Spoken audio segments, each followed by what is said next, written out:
هغه ماشومان چې د مور او د پلار طلاق تجربه کوي 2 چنده د اضطراب، خفګان او نورو اروایي ګډوډیو باندې اخته کیږي. طلاق چې مور او پلار ته پریکړه ښکارېږي، زموږ له نظره دا د بدن د وغړي پریکولو معنا ورکوي. د جان بالبیل نظره ماشوم د امنیت احساس له لاسه ورکوي. دی ټول ژوند نور بیا له پښې ورځې سره نه مخامخ کیږي. یو څوک واده کوي او بیا خپله میرمن پرېږدي او ځي په مسافرۍ، دا هم د طلاق په اندازه اغېز لري. هلک ته پلار ناست ده او د مور د بېلارۍ، بد اخلاقۍ او څه تهمتونه چې د ده په وس کې وو هغه یې ټول په مور پورې کړي. کله چې زوی مور ته ورغلی ده، پلار یې هغه بد اخلاقه، منسک و خسیس و فلان و بسمدان معرفي کړی ده، اما دا حق هېڅوک زه فکر کوم چې نه لري. دغه طلاق د ماشوم چې وروسته لوی شي د ده د واده کولو په اړه، دغه تصمیم په اړه هم تاثیر درلودی شي.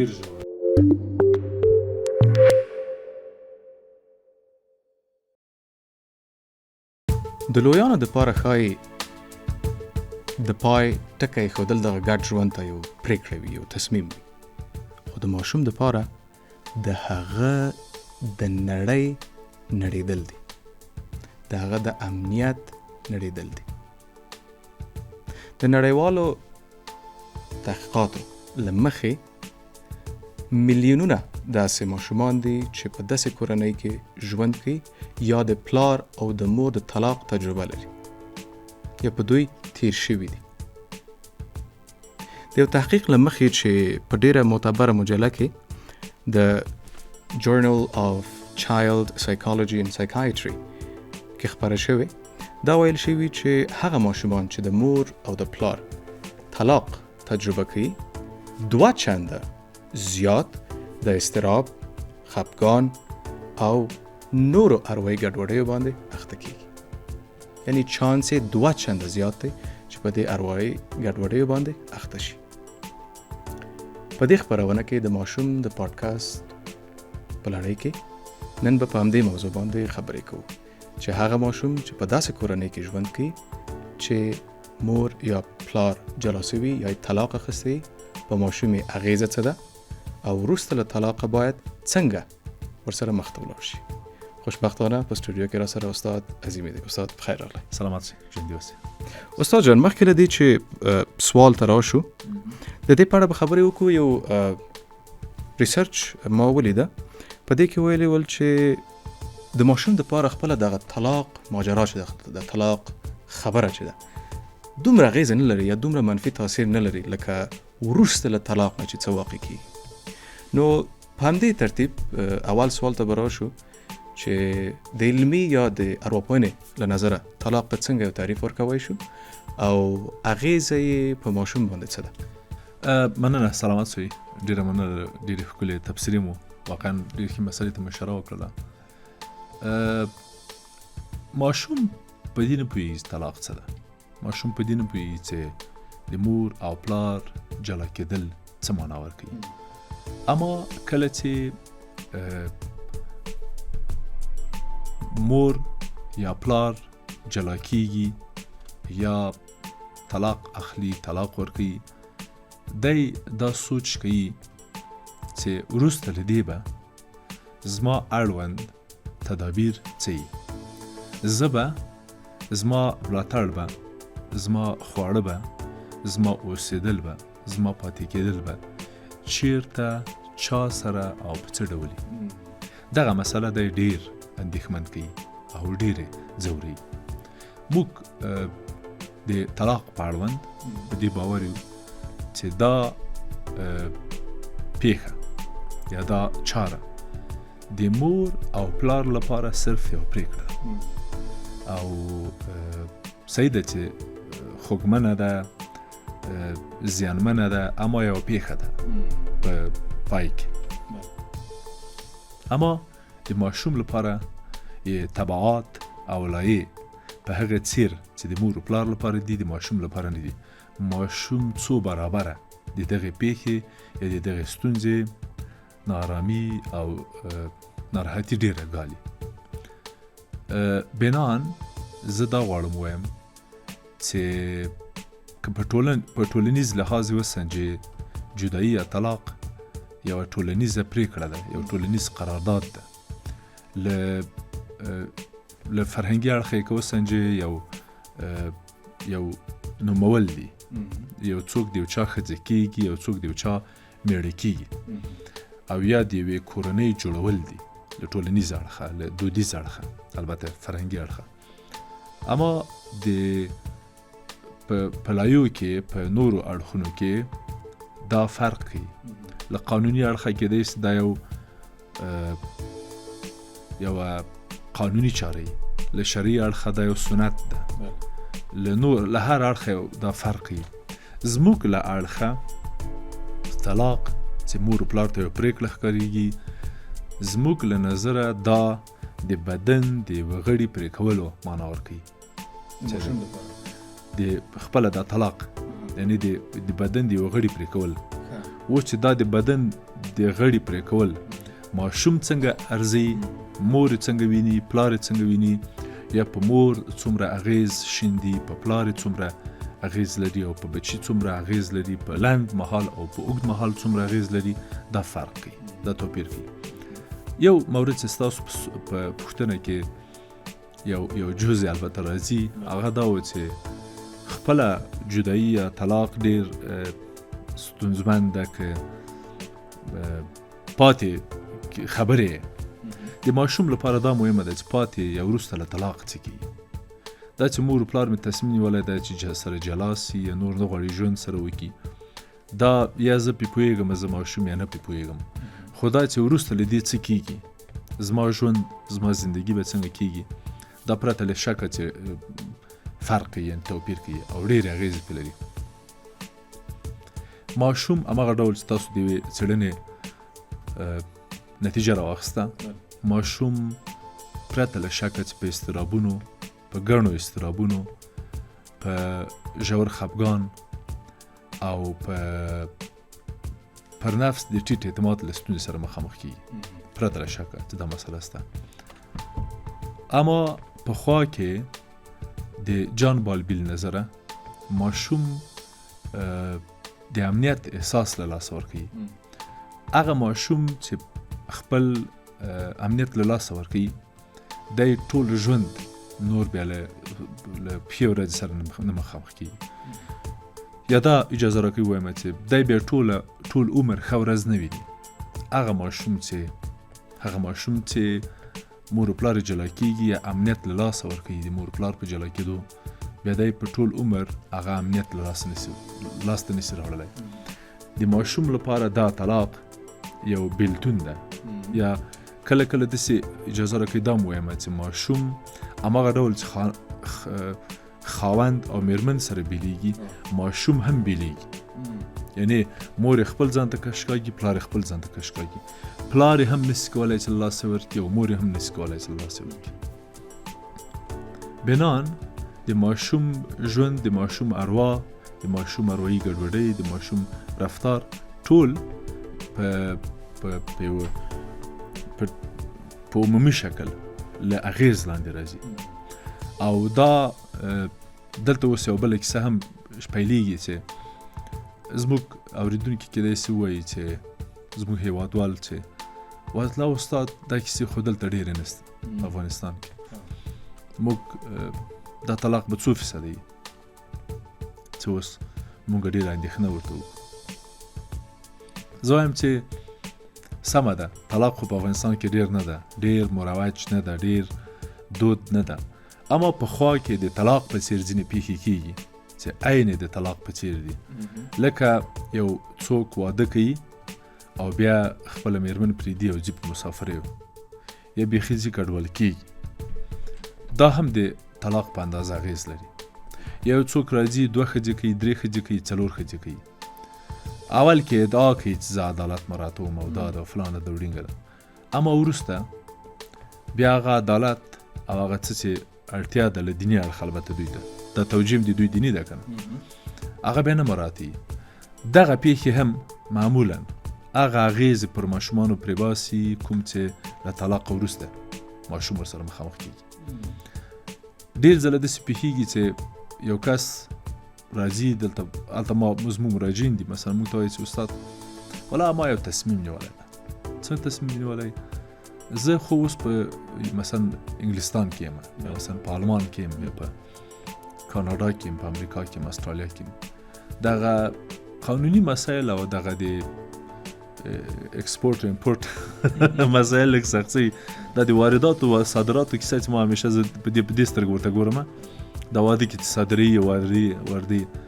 دغه واردات و صادرات اوس لږ سخت شوي دي د خارجي هیوادونو یا بهرني هیوادونو په اساس. اوس زه یو پلان لرم. څه پلان لري ورور؟ پلان مې دا ده چې دې سره واده وکړم همدلته په افغانستان کې. دا به په افغانستان کې او هلته خو مې بله مېرمن هم ستا یا بل واده به م وکړم د هغه ځای لپاره. دلته به هم کله کله راځم، مثلا درېیم استباد شپږم استباد. اوس خو مشکلات نشته، تګ و راتګ اسانه ده استاد، تیاري دي، بس امکانات نور هم ورځ تر ورځې ډېرېږي.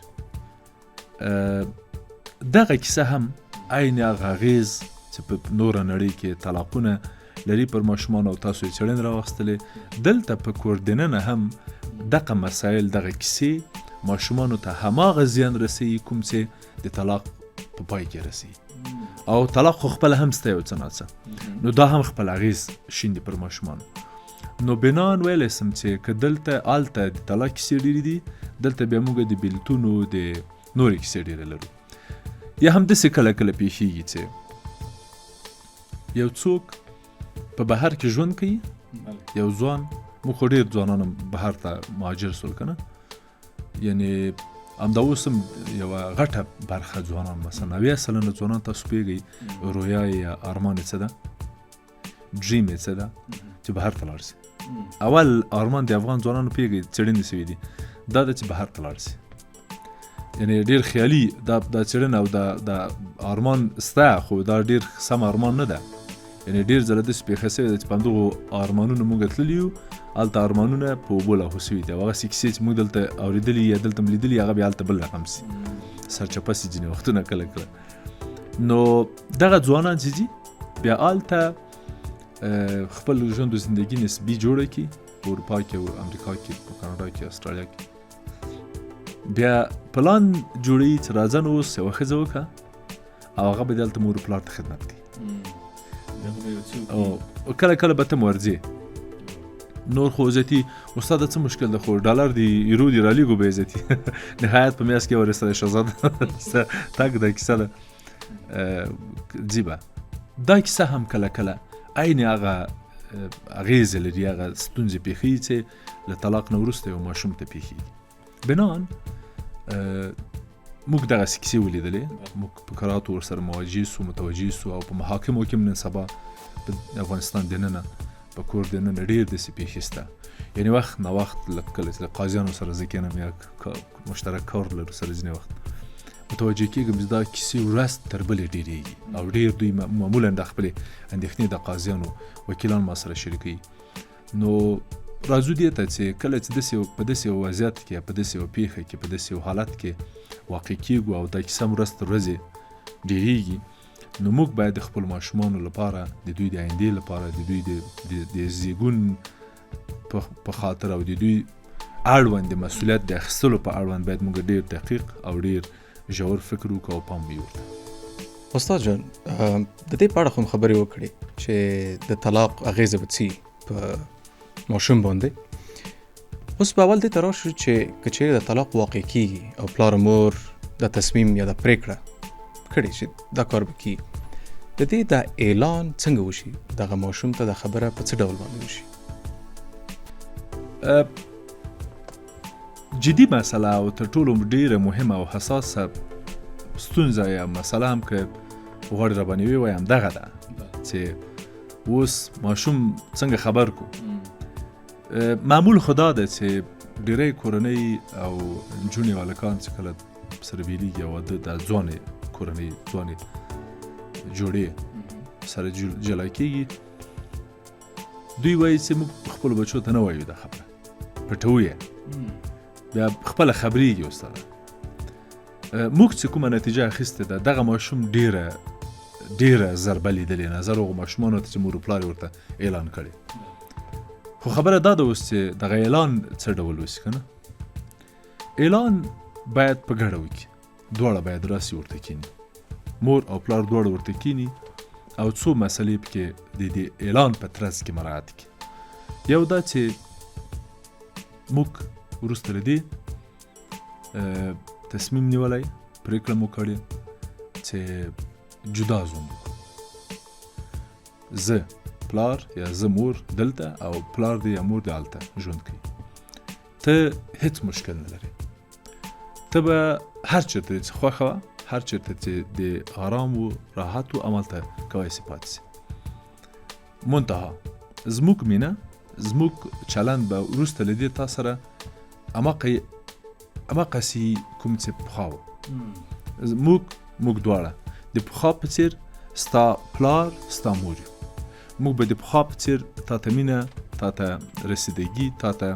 پام او ستا ملاتړ کوو. د پخوا په څېر به کما فی سابق د قصه روانه وي. ته د اندېښنې لپاره او د خفګان لپاره هیڅ دلیل نه لري، ځکه چې ته موږ له لاسه نه ورکوې. صرف موږ تصمیم نیولی، موږ لویانو چې نور هماغسې یو، د تا مور و پلار به یو، د تا مور و پلار یو، صرف بیل ژوند کوو سره. دا چې موږ بیل ژوند کوو دا زموږ تصمیم ده، اما ته مور و پلار یا ته خپل مور و پلار له لاسه نه ورکوې. خبره دا ده چې دا د لویانو تصمیم ده، دا د لویانو پرېکړه ده او موږ ځینې په ځینو مواردو کې موافق نه یو، په ځینو مواردو کې دندم توپیر کړی ده، ډېر وخت هم سره ووته، ځینو مسایلو کې خوشحاله نه یو سره او راحت نه یو. پلانی وخت پیادې چې جنګ وسه، پیساقی وخت پیادې چې داسې وسول. د هغو دلایلو په اساس معمولا بچی یا بچانو لویان کله کله داسې کېږي، داسې تصمیم نیسي چې ګډ ژوند سره ونه کړي. ښه موږ خو یو ځای ژوند نه کوو، نو خو دا خو یا تا پلار خو یا تا مور خو یو، تا ته باید پخوا په څېر رسیدګي کوو. موږ صرف په یو کور کې ژوند نه کوو. دا خپلو بچو ته الهام کوو او پخوا کې باید خپلو بچو ته دا روښانه کوو چې په دې مسله کې یا په دې بېلتون کې، په دې جدایي طلاق کې د تاسو هیڅ ګناه او اشتباه نه وه. تاسو هیڅ پړ او ملامت نه یې. موږ تصمیم نیولی، موږ پرېکړه کړې چې داسې وکړو. یو او لږ خپلو بچو ته دغه د لارې یا د پاتې ژوند نقشه باید روښانه کړو چې وروسته له دې به تاسو چا نه اجازه غواړئ، څنګه به یې غواړئ، خواړه به مو څنګه یي، جامې به مو څنګه یي، رسیدګي به تاسو ته څنګه یي، څو شپې به دلته یې، څو شپې به هلته یې، څه رقم به راځئ، څوک به م وړي، څوک به م راوړي، مصارف به م څنګه کېږي، مکتب به م څنګه کېږي، درس به م څنګه کېږي، خواړه، دا ټول شیان ورته روښانه کوي او بیا ورته ووایي چې تاسو کولی سئ چې خپله راحتۍ وسنجوئ او دغه زموږ شمیرې، دغه زموږ ټلیفونونه دي، په دغه آدرس، په دغه رقم ته کولی سئ موږ سره اړیکه ونیسئ او نورمال خپل ژوند ته ادامه ورکړئ. ښه، یعنې دا باید ورو پېژندل شي چې زموږ او تاسو مینه کې هیڅ توپیر، هیڅ فرق نه راځي. په مینه کې، په مهربانۍ کې، په ملاتړ کې، په وخت کې، په خوړو کې، په فلم لیدلو کې، په چکرو کې، په تفریح کې، په مصارفو کې، په تحفه کې، په ډالۍ کې، په غېږ کې نیولو کې، په ښکلولو کې، په دې کې به هیڅ توپیر او تفاوت نه راځي. ته دا د ادبیات او د خبرې ټولې ورته قطار کوې، ورته ویې وایه، هر جدا جدا ورته ووایه. کله کله یې وایي زه ماشوم ده نه پوهېږي، زه ماشوم ده بیا په پاینده کې پوه شي. دا خبره مه کوئ، مستقیم ځینې شیان ورته انتقال کړئ. ماشومان په ډېرو خبرو نه پوهېږي. د دې یو بل اړخ هم شته استاد. درسته ده چې ماشوم ته وایي چې زموږ او تاسې اړیکې هماغسې دي. ماشوم ته خپلې اړیکې، یعنې د مېرمنې او د خاوند اړیکې څنګه ورته ویل شي چې موږ به وروسته له دې څنګه یو؟ موږ ښه دا ورته مهمه دي، یعنې ماشوم ته دا مهمه ده چې مور پلار به مې څنګه ژوند کوي، یا مثلا زه بل پلار نسم زغملی، بله مور هم نسم زغملی. دا ډېر پیچلی داستان ده دقلته، یعنې دغه ځای کې ډېر پیچلی کېږي او ډېر مغلق کېږي چې بله ښځه یا بل میړه راسي کور ته، که نه، او دی هم پوهېږي چې هغه مې پلار ده، دغه مې مور ده، دا بل کس څوک راغلی دی کور ته، که نه، یا دا بله ښځه څوک چې اوس راغلی. دا هم عادي کېدلو ته او هم وضاحت ته ضرورت لري چې موږ ورته تشریح توضیح کړو او ورته ووایو چې موږ وروسته له دې په خپل منځ کې کېدای شي زموږ اړیکه فرق وکړي، زموږ مینه به د پخوا په څېر نه وي، زموږ تعامل، اړیکې او روابط به د پخوا په څېر نه وي، اجازې او مینه او ټول شیان، اما ستاسو په برید توپیر نه راځي. موږ کېدای شي هغسې پاتې نه شو لکه تاسې، اما تاسو به فرق وکړئ. موږ وروسته له دې عادي هغه یو عادي اړیکه لرو سره. اما د تا مور او پلار به په هر صورت کې یو، په میله کې به دې یو، په مکتب کې به هم درځو دواړه، او دا موارد به ټول یو په د پخوا په څېر به روان وي. یو شی دلته ډېر د اندېښنې وړ دی چې زموږ په کور دننه او په بهر کې په افغانانو کې چې کوم موږ جلسې ورسره اخلو یا کار ورسره کوو، زموږ کورنۍ داسې نه کوي. له بده مرغه ډېر ځله داسې پېښه سوې ده چې په بدګوییو، په سپکاوي، په تخریب، په خبرو، په تهمتونو، په بد ویلو او تخریبولو دا شی مخته وي. یعنې ډېر ځله داسې پېښه سوې ده چې پلار راغلی ده او مور یې په 4 مذهب ورته کافره کړې، مور راغلی ده او پلار یې په 4 مذهب ورته کافره کړی. هلک ته پلار ناست ده او د مور د بېلارۍ، بد اخلاقۍ او بدلمنۍ او څه تهمتونه چې د ده په وس کې وو هغه یې ټول په مور پورې کړي، او د بچي لپاره یې مور په اصطلاح په هغه څه چې په ژوند کې دی اصلا زغم نه لري، هغه د خپل بچي ته ویلي د مور په اړوند. کله چې زوی مور ته ورغلی ده، مور یې هغه څه د پلار په اړه ورته ویلي، پلار یې هغه بد اخلاقه، شرابي، خشنه، بدرویه او منسک و خسیس و فلان و بسمدان معرفي کړی دی چې زوی یې اته استفلاق کړی د خپل پلار له دې خبرو اورېدلو. اما دا حق هیڅوک زه فکر کوم چې نه لري، حتی که دا واقعي می، یعنی که پلار واقعا بدی، که مور واقعا هم بدی، مور او پلار حق نه لري چې د بچي په وړاندې د پلار هغه سپکاوی وکړي چې د دې په ذهن کې ده، یا د مور هغه سپکاوی وکړي چې د ده پلار په ذهن کې ده. ځکه که ستا دښمني، که ته جوړ نه یې ورسره راغلی، که ته خپل ژوند نسې ورسره غځولی، دا د تا خبره ده، دا د تا کار ده، یا ووایم چې تا ستونزه ده، دا د تا په ظرفیت پورې اړه لري. اما د زوی لپاره هغه مور ده، د پلار لپاره هغه پلار ده. ډېر ځله داسې پېښه سوې ده، ما ته مراجع راځي راته وایي چې زوی مې راغی، ښه لور مې راغله او زه یې کلکه په غېږ کې ونیولم او ما ته یې وویل چې مورې ته ډېره ښه یې او زه کله هم تا نه ملامت وم او زما له نظره ته بده ښځه نه یې، you're right، ښه یعنې ته په حق یې. خو ما زه ورته وایم چې خیرت څنګه داسې په هغه راغلی په عجله په غېږ کې دې ونیولم، دا ولې د له کومه یعنې دا پوښتنه څنګه پیدا شوه؟ ما خو تا ته نه دي ویلي چې زه په حق یم که په نه یم. وایي والا ما ته ډېره بده معرفي سوې وې، یا ډېر بد دې تا په اړوند ویل سوي وو،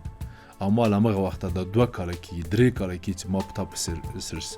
سرچونه کول او تحقیقات مې کول، تعقیبولې مې پټه او ښکاره چې ته همغسې ښځه یې چې ما پلار ویلي وو که نه. اوس متوجه سوم چې ته هغسې ښځه نه یې. صحیح؟ نو بنا زه بښنه غواړم او ته حق په جانب یې. یا مثلا هلک راغلی پلار یې په غېږ کې نیولی، یا راغلی پلار ته کېناستلی چې پلاره زه ډېره بښنه غواړم، ته خو ډېر ښه سړی یې. هغه ورته وایي چې خیرت ما خو تا پوښتنه نه وکړې زه ښه یم که بد یم، څنګه دا پوښتنه در سره پیدا شوه؟ وایي والا خو ما فکر کوه چې ته ډېر بد یې، ته ډېر بد اخلاقه انسان یې، ډېر رذیل انسان یې، منسک و خسیس انسان یې. دا شیان دي، ادبیات دي چې اورېدلي دي که نه. نو بیا ورته وایي چې نه زوی زه خو ښه شو چې ته پوه شولې، کېدای شي تا ته غلطې خبرې در رسېدلي. یعنې ډېر ځله داسې پېښېږي چې زوی د هغه کوي ډېره ښه خبره ده، په دغه وخت کې هم مور ورته ووایي چې خیر بچی ته مېرمنه ده، صحیح ده، ښه شو چې دې نتیجې ته ورسېده، زه ستا مور یم او د پخوا په څېر به دې احترام وکړم او راباندې ګران به یې. بیا ورته وایي چې زه د پلار یم، خیر دغه څه تا اورېدلي وو، حتما په هغه وخت کې هغه کس په قهر و، په غوسه به و، رښتیا به یم همداسې فکر کوه چې زه همداسې یم. چې داسې ونه شي چې ودلې ده اوس پوه شولې چې هغه بده وه، اوس پوه شولې چې هغه څونه بده ښځه وه، څونه بد سړی وه. دا هم تاوان کوي، دا هم زیان رسوي. اوس هم په افغانستان کې هم په بهر کې، یعنې کوم څېړنې چې موږ لولو، یا مثلا کوم اروپایانو سره چې موږ کار کوو نږدې، یا کومې قضیې چې راځي، کومې ریسرچونه چې راځي، څېړنې چې راځي په ځانګړي ډول د افغان کډوالو چې مقصد هېوادو ته تللي، یعنې ډېر ځله داسې متوجه سوی یم ورته چې پلار ډېر بده مې واقعا په ډېری مواردو کې مور ډېره بده وي، اما محاکم د بغو برخو کې بنسټونه ارواپوهان، ډاکټران، ټولنپوهان، د ښوونې او روزنې متخصصین، پیداګوژستان معمولا هغه بد پلارم له مور له بچي نه اخلي، هغه بده مورم له بچي نه اخلي او ورته وایي سیده دا سړی بد ده، حتی فیدوفیل ده، حتی دغه مور ماشومان ناوړه استفاده کوي. موږ پوهېږو چې دا مور ډېر بده ده، دا پلار ډېر بد ده، حتی ضرر رسي بچو ته. اما چون د دې ماشوم پلار ده، د دې ماشوم مور ده، موږ دا حق نشو ترې اخیستی. دا یې مور ده، دا یې پلار ده، صحیح ده، ورسره دي له نظارت لاندې، ورسره دي په محدوده هغې کې فرصت کې، اما ورسره دي. نو چې هېڅ حتی خدای پاک وایي چې دا د مور ده بالاخره که ښه ده که بد ده، پلار ده که ښه ده بد ده، حتی درناوی هم پرې لازم ده په ماشومانو باندې په داسې مرحله کې له دیني اړخه. نو موږ څنګه یعنې موږ پلار یا مور څنګه دا حق مکمل نفی کوو؟ یا مور ته وایي چې بس صحیح ده چې زوی ده، نو وروسته له دې چې موږ اړیکه پرېږدو نور زیاتې زوی هم پوښتنه نشي کوی. یا کله کله داسې پېښېږي په افغانستان کې دا کیسه عین دښمنۍ ته ځي، عین تربګنۍ ته ځي او حتی مرګونه پکې راغلي دي. بیخي دغه اړیکې شلېدلې دي، مور زوی ذاتي هغه مور به بیخي لیدلې نه ده، لور به هغه پلار بیخي نه ده لیدلی، داسې ورته په تور کړی ده، داسې ورته بدنام کړی ده چې حتی یا یې تر تور کړی ده چې زوی هم ذاتي نه غواړي چې هغه لور هغه مور وویني، هغه پلار وویني. دا چاره سمه چاره نه ده، نه انساني ده، نه د انسان له عواطفو سره اړخ لګوي. زما وړاندیز او پیشنهاد به دی چې په داسې مرحله کې موږ په دغو مواردو کې احتیاط وکړو. مننه استاد، مننه، ډېره مهمه او کلیدي نکته وه. بعضې وختونه کې استاد د ماشوم نه د یو پیغام رسونکي په توګه هم یا شیطانک ګټه اخیستل کېږي که نه، یا احوال ښه څه کوي مور دی، څه قصه ده، چا سره ګوري، څه کور کې څه روان دي، داسې د یو مخبر په شکل باندې ګټه ځینې اخیستل کېږي. دغه څنګه ارزوئ؟ دا جاسوسیانې متاسفانه د دې لامل ګرځي چې هم دا پلار او هم هغه مور خپل ارزښت بایلي. او زه فکر کوم اخلاقا کله چې یو نارینه له یوې ښځې سره جدا کېږي یا طلاق اخلي یا طلاق ورکوي، نور زیاتي کیسه خلاصېږي، کیسه نور همالته توقف کېږي، هر څه جدا کېږي، بس کېږي، ختمېږي. نور موږ د هغې ښځې یا د هغه نارینه د تعقیب حق نه لرو. هغه چې هر څه کوي هغه به خپلې، که ښه کار کوي خو نوشجان دي سي، او که بد کار کوي ګناه یې موږ پورې اړه نه لري. صحیح ده؟ هغه موږ نور زیاتي د دې جاسوسیو ته او د مخبرینو ته ضرورت نه لرو چې د شیطانکان وروزو او تربیه کوي چې وړه وړه خبرونه وړه، او په عین حال کې له ماشوم نه شیطان جوړول مناسبه خبره نه، ښه خبره نه ده. یعنی دا لازمه نه ده، یا دا مناسبه نه ده، یا دا ښه نه ده، مثبته نه ده، سمه نه ده چې موږ له ماشوم نه ناوړه استفاده کوو یا سوء استفاده کوو، یا دی له بده مرغه داسې یو وضعیت کې اچو، داسې وضعیت کې ښکیل کوو چې دی موږ ته خبرونه راوړي. او دا په عین حال کې کله کله داسې پېښېږي چې ماشوم هم یو ډول ناوړه استفاده ترې وکړي له مور نه، پلار نه. ماشومان خو د نن زماني ماشومان دي، دونه چې موږ یې داسې فکر کوو داسې نه دي، ډېر هوښیار دي، ډېر بیداره دي او باهوشه دي. ماشوم چې کله پلار ته راځي نو له پلاره سوء استفاده کوي، ناوړه استفاده کوي. کله چې مور ته ورځي له موره ناوړه استفاده کوي. ولا مور یې پلار مې ډېر بد سړی ده، ته ډېره ښه یې، راکړه پیسې، راکړه امکانات. پلار ته چې ورځي پلار ته وایي چې ولا مور خو یې چې هم نه راکوي، هېڅ کومک نه کوي موږ سره، ته ډېر ښه سړی یې، راکړه پیسې. متاسفانه یعنې ناوړه استفاده ترې کوي مور پلار نه. کله کله داسې پېښېږي چې دغه ماشومان، البته څېړنې داسې وایي چې معمولا دغه ماشومان ډېر په احتیاط اخته کېږي، ډېر جرایم کوي، او ډېر په ډېری مواردو کې د جان بالبي په نظر چې ناامنه اټچمنټ یا دلبستګي جوړي، د زړه تړاو جوړي، او په آینده کې دوی هم نشي کولی چې په هغه رقم، په هغه شکل چې دوی خپل ښه ژوند او ګډ ژوند ولري، دوی هم ښه ګډ ژوند بیا نشي جوړولی. یعنې په دې دا وایي ځان سره چې ښه نو دا مینه څه معنا ورکوي، د دوستي څه معنا ورکوي، ګډ ژوند څه معنا ورکوي. د ما مور پلار چې ترې جوړ کړي، زه به ترې جوړ کړم، دا چې څه زه به یې وکړم. داسې یو مشکل متاسفانه پېښېږي. همدغه سوال ته به راشم استاد، داسې خاص به پوښتنه وکړم. دغه طلاق د ماشوم چې وروسته لوی شي، د واده کولو په اړه، دغه تصمیم په اړه هم تاثیر درلودی شي؟ ډېر عمیق تاثیر لري. یعنې عمق معمولا په دغه کیسو کې راځي. یعنی موږ چې کوم مراجعین درلودل یا جلسې هم درلودې کوم مراجعینو سره د موږ چې کومه تجربه ده هغه دا ده چې په داسې قضایاو کې معمول داسې پېښه سوې ده چې بچو هغه ډول چې اړیکه جوړه کي، هغه ډول چې صمیمیت پیدا کي، هغه ډول چې ګډ ژوند جوړ کي، په هغه رقم متاسفانه نه دي توانېدلي چې هغه اړیکه جوړه کي. هغه وړتیا یې متاسفانه نه لرل. ډېر ځله خو داسې پېښه سوې ده چې یوې مور او پلار چې کله جدا سوي دي یا طلاق سوي دي سره نن یې 5 بچو چې 3 لورګانې دي 2 زامن دي د یو هم طلاق اخیستی، دویم ګډ ژوند ته پای ټکی کېږي. یعنی دا په یو شکل د اشکالو د دوی لپاره د چارچلند الګو هم ګرځي. یعنی دوی همدغه کړنې چې دوی لیدلې دي، دوی کتلې دي، دوی جذب کړي دي، هضم کړي دي، خپلې کړي دي، همدغه بیا پر روان ژوند کې هم همغه ډول چې دوی بیا مور پلار یې هغسې اړیکه درلوده، جدا شول، ګډه وډه کړه سره، دوی هم سره ګډه وډه کړي. عادي خبره متاسفانه خو دا حتمي هم نه ده چې یعنې حتما دي د یو چا مور و پلار چې جدا سي سره بچي دي حتما جدا سي. په ټوله کې اغېز په اړیکو ډېره ژوره ده. یعنې دوی او علت هم دا ده چې دوی له جدایۍ نه وروسته هغه امنیت چې دوی باید ولري، هغه امنیت چې باید دوی احساس کړي، هغه امنیت دوی نه پیدا کوي. یعنې هغه د دلبستګۍ یا اټچمنټ هغه چې اخلي دوی،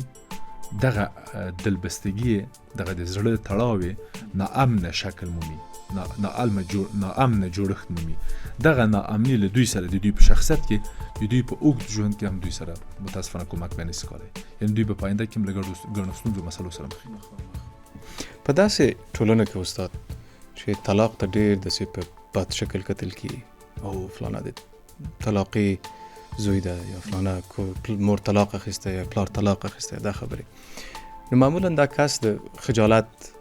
سبب ګرځي په ټولنه کې، په کورنۍ کې، په ښوونځي کې، په پوهنتون کې. دلته اول د مور و پلار دنده څه ده چې څوک، دویم دغه ټولنې ښوونځي او پوهنتون دنده څه ده، مسؤلیت څه ده. ما په بیا ځلې په پادکاسټونو کې دا خبره کړې چې ماشوم یوازې د مور و پلار مسؤلیت نه ده. صحیح ده چې د مور و پلار اول مسؤلیت ده، ډیر مسؤلیت ده، زیات مسؤلیت ده.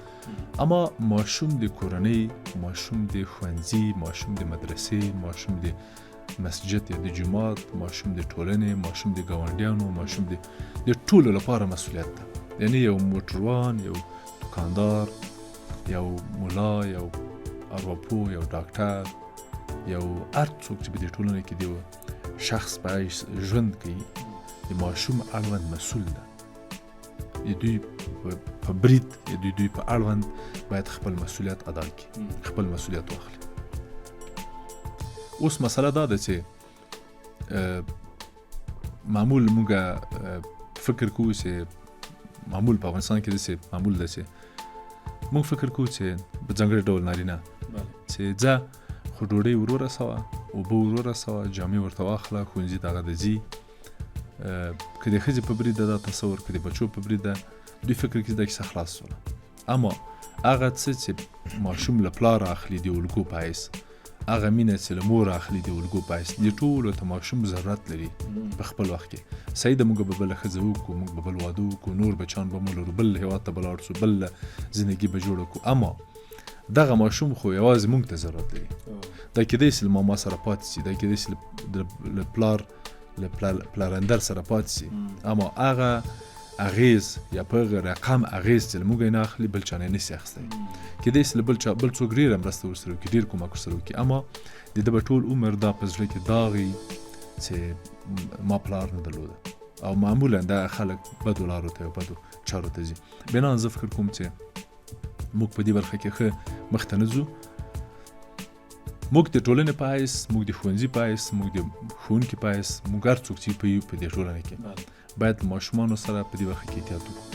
او خپلو هغو ماشومانو ته چې مور و پلار یې جدا سوي یا طلاق سوي یا مړه سوي یا بیل سوي یا هره قصه چې پېښه سوې،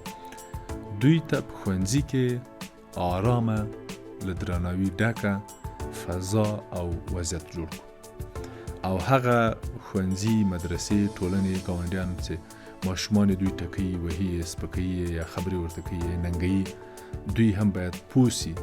یا زده کړه ورکړل سي چې دا خبرې باید ونیسي دې ماشوم ته او که احیانا دې ماشوم ته دا خبرې کېږي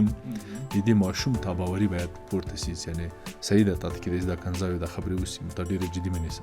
دا کیسې نورمال دي او تا پلار و مور کوم بد کار نه ده کړی صرف نه غواړي ژوند سره وکړي بنان مخته ځه د دې یو بیلګه یو وخت زه مکتب کې ونه پوهیم چې 4م صنف کې به وم که 5م صنف کې نو زموږ یو نوی ټولګیوال راغی نوی همصنفی راغی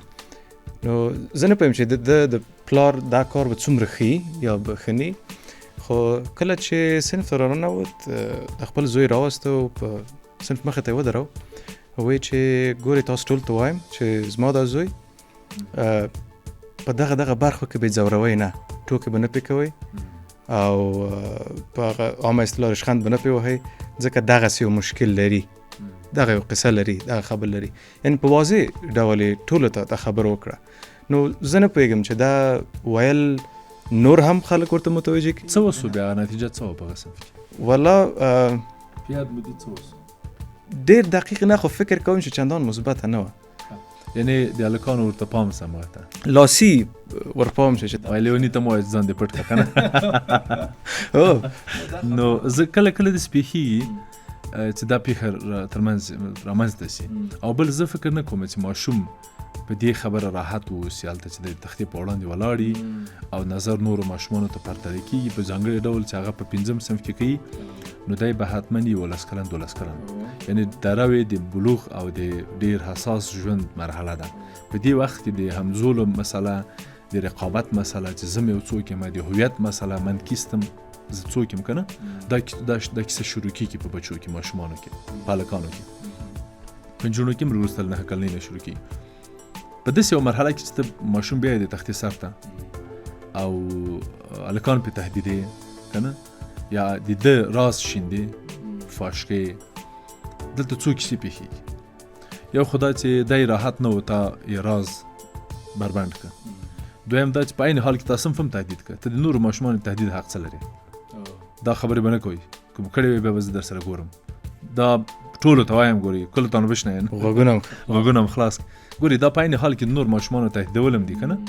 او بل په ښوونځي کې د ټولګي ته تګ کې دلته له اخلاقي اړخه د ښوونځي د آدابو له اړخه د ښوونځي د اصولو له اړخه ښوونکی او اداره هم باید اجازه ورنه کړي هر پلار ته چې راستي تختې په سر ودرېږي خپل لیکچرونه ورکړي دا حق نه لري یعنې دلته څو کیسې نقص شوي دي او په عین حال کې چې په پای کې هغه د ماشوم مسله ده چې دی هغه تنکی ځوان یا بلوغ ته رسېدلی ماشوم هم ننګولی نو وروسته لغه به دغه ماشوم ته تاسو ټولو په څه سترګه کتل ښه دا عیب لري ښه دا مشکل لري او هره لحظه به که تاسو څه ورته ویلي هم نه وي له ډاره یا رښتیا هم انسانیت کړی که نه اخلاق به مراعت کړي صحیح دا کار خو به تاسو کړی کور مدان اما تاسو به په خپلو سترګو او په خپلو کتلو او لیدلو دې ماشوم ته څه ورپېښ کړي نو او دا ماشوم خو تل ماشوم نه پاتې کېږي که نه دا خو یو ورځ غټ سړی ترې جوړېږي یو ورځ به والي یو ورځ به جوالي یو ورځ به یو بل شي که نه دا خو فرق ښي نو دا انسانان خو په خپلو هغه کې تل په یو وضعیت کې نه پاتې کېږي زه په همدغه خاطر دغه هغه ته یو هغه لرم انتقاد لرم که نه په دا یوټیوبرانو چې د ځینې خلکو کورو ته بیا ویډیوګانې نشري بیا هغه ورته وایي چې ډېره مننه چې ما ته پیسې راکړې ما ته ډوډۍ راکړه که نه نو دا ماشوم خو اوس ماشوم د ډوډۍ نه لري سبا ته وایي چېرته په هاروارډ کې لیکچرر او تا به دلته دا ویډیوګانې در ډکې کړي د ده به نه وي خوښه چې دا ویډیوګانې سره له هغه موقفه دواړه په یوټیوب کې پرتې وي که نه نو دا خو موږ حق نه لرو که نه او موږ دا کار کوو یعنې دغه حق تلفۍ متاسفانه په افغانستان کې ماشومانو اړوند ډېرې ترسره کېږي او دغسې دغه بېلګه چې تاسې ورکړه دا ښه بېلګه نه وه او په عین حال کې څو مسلې هغه سوي دي ماتې سوي دي دغه پلار که یعنې زه د ده په جای وایي ما به په ښوونځي کې د ده له ښوونکو سره یا له ښوونکي سره یا له نګران سره دا خبره مطرح کړې وه چې زه د دې ماشوم پلار یم ډېره اندېښنه ورته لرم دغه زما ماشوم چې دلته په دغو برخو کې سطحي لنډ داسې هغه کلي داسې جزي نه دغسې یوه مسله لري که احیانا تاسو داسې څه احساس کړل بیا ما سره شریکه کوي یا تاسو خپله مرسته وکړئ تر ټولو ښه طریقه به زما که زه د ده په جای وای ما به داسې کړم ډیره مننه استاد. مهمه موضوع د یو پلار یا د یو مور په حیث باندې زه په خپل ماشوم کې کومې داسې نښې دي چې هغه ته متوجه شم، هغه وګورم او دا اړینه وګڼم چې یو ارواپوه ته باید زه مراجعه وکړم. دا نښې معمولا په نجونو او هلکانو کې فرق کوي، خو په ټوله کې که ماشوم منزوي سه، که یې ویره ډېره سوه، که یې زړله، که ناامنه و، ناراحته و، خوب یې خراب و، یا یې په اصطلاح تنها پاتې کېده په خپله کوټه کې، یا یې د شپې په اصطلاح جای لمده و، غوسه یې کوله، نور ماشومان یې وهل، زړلې، نو بیا او دوامداره سول، تکرار سول.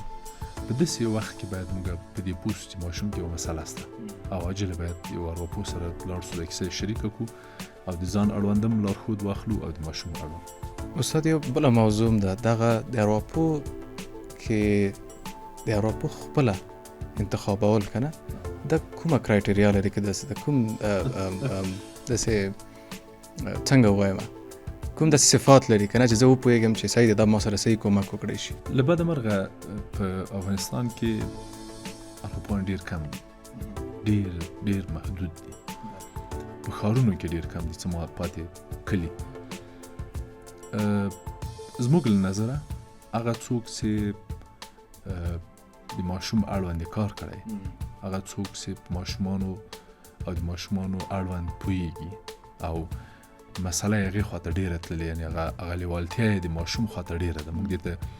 هغه رشتهیي ګرایش وایو.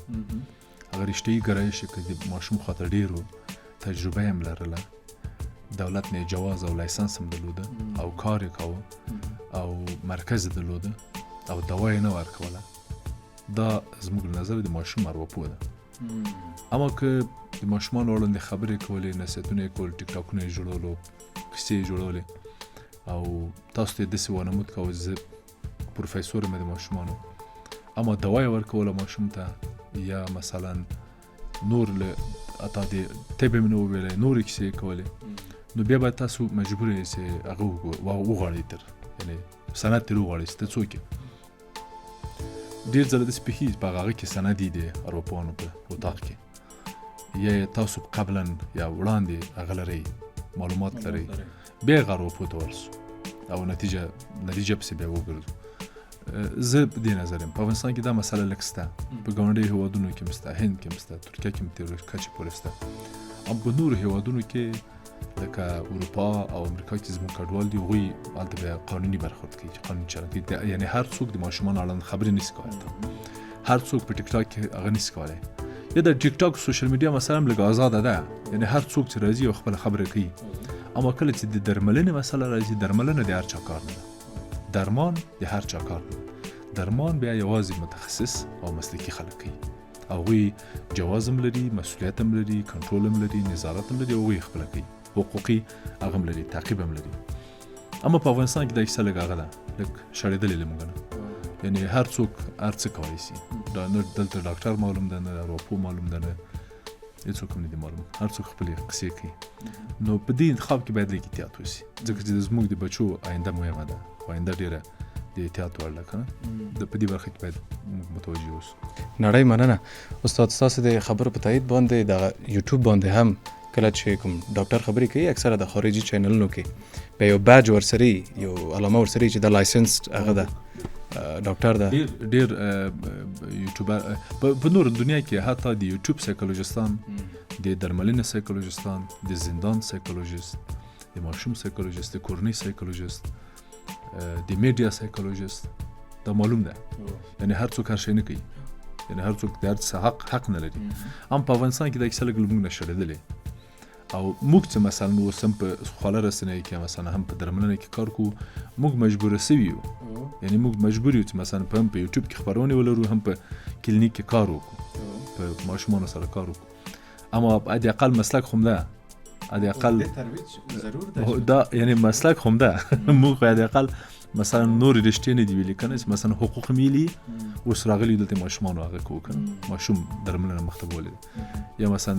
بله رشته میلي تاریخ او جغرافیه میلي، اوس راځو ماشومانو تداوي کوو، که نه داسې خو حداقل نه یو، خو رشته هم ویلې ده، مسلک هم ویلی ده، صرف لک په هغه جنرال هغه کې روان یو مثلا کار کو بیل هغه سره یعنی له مسلکي اړخ هغه نه ده عیب نه ده ناحق نه ده جرم نه ده لږ هغه ده یعنی ډیر تخصصي نه ده لږ پراخ یعنی عمومي ده خو د اقل مسلک ده او اما یعنی زه داسې ملګري لرم اروپایان دي چې هغوی بهر کې ژوند کوي په مثلا په اروپایي هېوادونو کې د غربي هېوادونو کې زه ورته وایم چې تاسو نور څه کوئ دوی وایي چې موږ خو یوازې سوشل میډیا کې کار کوو زموږ هغه چې ده لایسنس یوازې په سوشل میډیا کې ده یعنی سوشل میډیا نه ایسته کار نشو کوی ته مثلا په سویس کې نور هېوادونو کې څوک چې په زندان کې کار کوي هغه باندې کار نشي کوی هغه اروپا چې په زندان کې نه په مجرمینو سره کار کوي هغه باندې حق نه لري چې کار وکړي څوک چې د میریج کاونسلینګ په برخه کې کار کوي د ګډ ژوند په برخه کې هغه بیا په نور برخه کې کار نه کوي هماغه مسلکي په هغه برخه کې تخصص اخلي او مختزي او هغه اخلي او یعنی علمی او کلینیکی مختزي زموږ مسله چې د افغانستان کې ډیره کلینیکی ده یعنی موږ مثلا زه خپل کلینیکل سایکولوژیست نه یم خو اتلس کال کې شل کال کې کلینیکل کار کوم یعنی تجربه مې پکې هغه سوي ده چون دلته موږ هغه نه لرو موږ دلته تخصصي اړخونه نه لرو دلته امکانات نه لرو دلته تخصص نه لرو دلته هغه نه لرو د نورو زده کړو یا علمي چارو یا مثلا ریسرچونو ډیر امکانات نه لرو په اندازه چې غواړو دا کوم څه چې لرو دم له بهر نه په اصطلاح اخلو یا لیکنه کو یا مقاله لیکو یا مثلا سوپرویژن اخلو له بهرنیانو نه یا مثلا مطالعه اخلو یا دغوی څېړنې لولو دغوی په سیوري لاندې یا له نظارت لاندې کار کو او بالاخره هلته موږ خپل ملت سره خپل خلک سره کومک کو دا هم ښه لاره ده دا هم ښه چاره ده یعنی دا مثبته چاره ده مسلکي ده حرفه‌ای ده پروفیشنل ده اما ضرورت یعنی کمه ده یعنی دا چاره کمه ده او ډیر ضرورت ده چې موږ باید نور ډیر خلک په دې کې د تاسو ته سلام استاد چې خلکو ته ارواپوهنه وروپېژنده خلکو ته د دې د اهمیت په اړه معلومات ورکړل یعنی واقعیت زه چې ګورم دغه وخت نه چې تاسو کار شروع کړی او تر دې دمه پورې اوس ډیره ترویج شوې ده که نه ارواپوهنه خلک ډېره علاقه ورسره ښیي مخکې به یا پوهېدل یا به نه پوهېدل یا یو رقم یا په بل صفات باندې نو زحمت هم ډېر ایستلی استاد خدای تاسو ته اجر درکړي دغه د ماشوم په اړه به یوه جنبندي وکړو چې هغه کورنۍ چې طلاق کې واقع شوی وروسته له طلاقه ماشوم سره څنګه چلند وکړي تر څو اروايي ګډوډۍ باندې اخته نه شي او ټولنې ته یو سالم شخص وړاندې شي زما په نظر دا چې کلتور څه وایي رواج څه وایي دودونه څه وایي موږ باید څه وکړو څه ونه کړو دا مسله یو اړخ او دا چې موږ جلا سو که نه سو دا بل اړخ هر څوک چې هر تصمیم نیسي په هر رقم یې نیسي ګډ ژوند کوي جدا کېږي طلاق کېږي هغه د دوی خپل کار خپله پوهېږي او کار اما خبره هغه وخت ډېره جدي کېږي او په اصطلاح زموږ ټولنې لاس د دې ښځې او د دې نارینه ګریوان ته ورځي چې دوی بچي دنیا ته راوړي اما په هغه شکل او طریقه یې چې باید وروزي یا پام ورته وکړي یا له هغه نه لاندې ونیسي له کنټرول لاندې یا مینه ورسره وکړي هغسې نه کوي زموږ سوال او پوښتنه دا ده چې یا پیشنهاد مې دا ده بیان به یې زما دا یې کورنۍ ته چې د ماشوم ژوند په دغه مرحله کې جدي ونیسئ تاسو چې هر څه کوئ هغه تاسو خپل کاري اما ماشوم له پامه مه غورځوئ ماشوم جدي ونیسئ ماشوم ته پام وکړئ ماشوم ته ارزښت ورکړئ ځکه چې د ماشوم آینده د دې ټولنې آینده ده د ماشوم معتاد کېدل د ماشوم مجرم کېدل د ماشوم بدبخته کېدل د دې ټولنې د بدبختۍ جرم او اعتیاد په معنا ده او خدای مکړه داسې نیسي چې موږ په خپلو لاسو خپله ټولنه په اصطلاح یوه ګمراهي او تباهۍ ته ورټېلو یوه نړۍ مننه استاد ستاسو حضور افتخار او نعمت دی مننه ګران لیدونکو په دې پادکاسټ کې مو د دې په اړه خبرې وکړې چې د هغه ماشوم سره چې